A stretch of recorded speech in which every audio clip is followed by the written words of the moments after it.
आपका खुशबू। क्या घटना हुई आपके साथ, किस लिए मिलने आए आप? जी, मैं यहाँ इसलिए आई हूँ क्योंकि 2019 में हम भाई बहनों में आपस में झगड़ा हो रहा था। झगड़े के लिए मैं दीवानी कलेक्ट्री गई, वहाँ मेरी मुलाकात जलालुद्दीन से हुई थी। कौन है जलालुद्दीन? एडवोकेट। अच्छा।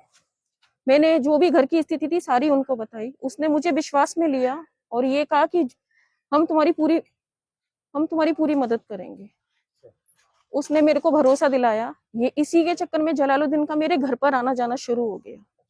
जी, जलालुद्दीन एक दिन घर पर आए, मेरी तबीयत ठीक नहीं थी। उसके लिए उन्होंने इतनी हमदर्दी बताई कि वो मुझे बोले चलो मैं तुम्हें दवाई दिलवा के लेके आता हूँ। मैंने उन्हें मना किया कि इतनी तबीयत खराब नहीं है, लेकिन उसके बाद भी वो मुझे लेके जाते हैं। वो मुझे कलेक्ट्री से पहले कांग्रेस कार्यालय है वहां लेकर जाते हैं। वहां उन्होंने मुझे पिस्तौल दिखाई और मेरे साथ इन्होंने गलत काम किया। और करने के बाद में ये बोलते हैं ये तू किसी को भी मत बोलना, मैं तेरे को जहां रहती है वहां तुझे बदनाम कर दूंगा, क्योंकि मैं एक वकील हूँ और मेरी बहुत बड़े बड़े लोगों से पहचान है। ये चीज मैंने किसी को भी अपने घर में नहीं बताई और उसने ये चीज का फायदा उठाकर मेरे घर में कुछ टाइम के बाद में आता है और उसने देखा घर का माहौल ठीक है, फिर उसने वो ही हरकतें मेरे घर में आकर करना शुरू कर दिया।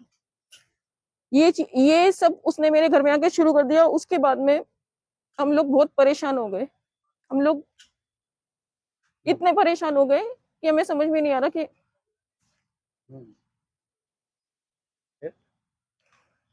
हम लोग खुद ही अपने घर में इससे बचने के लिए अपने घर को लॉक रखते थे, बाहर से ताला लगा के रखते थे। ये जोर जोर से आता था, कुंडियां पीटता था। हमारे घर में ही आके इसने क्या किया, नमाजें पढ़ी, मुझे पढ़वाता था, बोलता था रोजे रखो, फिर मारता पीटता था। ये सब नहीं करते थे तो मारता पीटता था। अच्छा। जी, इसने एक बार तो मेरी लड़की को भी मारा। फिर ये मारता पीटता था। कब से कर रहा है ये ऐसी हरकत? जी, इसको कम से कम हो गए 2-3 साल। जी माँ के मरने के बाद। जी, माँ के मरने के गलत काम करता था ये? बहुत गलत। ये सबसे ज्यादा मेरे पे कब हुआ, जब मेरी माँ खत्म हो गई। माँ खत्म हो जाने के बाद तो इसने पूरे घर में कब्जा जमा लिया, क्योंकि मेरे घर में सिर्फ मैं और मेरी बेटी रहते थे।